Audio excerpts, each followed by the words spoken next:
Joining me now on whether any of those reasons is to blame for Hillary Clinton's electoral loss, one of President-elect Trump's earliest supporters in Congress, Representative Sean Duffy, and Fox News contributor and nationally syndicated radio host Richard Fowler. Good to have both of you with us tonight. Martha. You know, Richard, you listen to all of this, and you see the finger pointing that's going around in the Clinton camp, some coming from Bill Clinton, some coming from other places. James Comey is the reason that they lost, all sorts of things. So what do you make of it? Do you think it's helpful for your party?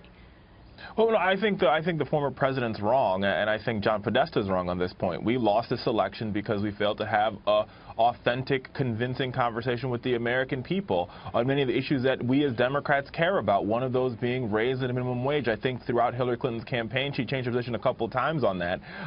Now the question becomes, now here's the larger argument, right? So yes, she did win the popular vote, which means Donald Trump will come in as president with a nation that is absolutely, positively divided. And he's going to have to find a way to bring our nation back together. And I think that is where, we need to see if he can do it. And I think what Democrats have got to do, and I think as we have this sort of party chair battle going on as it is figure out how we begin to have a conversation with the American people, how we begin to have a conversation with working folks, and figure out where they are and be the party that represents them, which I think we didn't do in this election. But Sean, it seems that one of the things that Donald Trump tapped into is that there were people, obviously, who had voted for President Obama twice in previous elections, and they didn't like the way the policy affected them in their lives. They didn't think that it works for them anymore.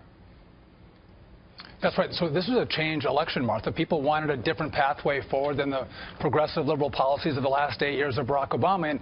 And in places where I come from, in Wisconsin, people were concerned about skyrocketing health care costs and a lackluster economy, not new jobs with not better wages.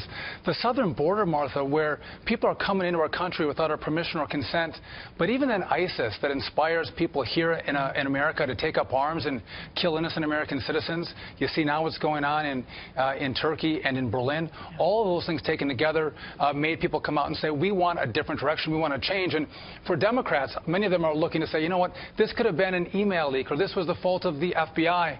Bill Clinton came out recently and was saying that it's the fault of angry white voters. The truth is, this is the fault of the Democrat Party that didn't have a message that resonated with Americans in the Rust Belt, where I'm from, but all across the middle income sphere of our country.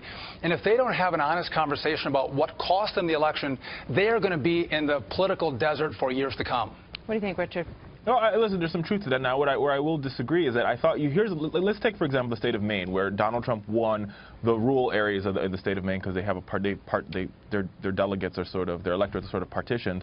But the minimum wage issue won in Maine, right? And a lot of these places where Donald Trump did, when you saw very populist, liberal ideals went out on the ballot, which means this country is divided. People voted for Donald Trump, believe they should raise the minimum wage, which is where the Republican Party faces this real interesting intersection. Are they going to be a party that continues to stand up for corporations and stand up for tax loopholes for millionaires and billionaires, or are they going to start talking to these new voters that they've acquired under Donald Trump? Are they going to vote to raise the minumum wage? Are they going to vote? Are they going to vote to expand health care coverage to folks who are really struggling to make ends meet? Richard, look at the largest companies in America give to the Democrat Party. There's a connection between big government and big business.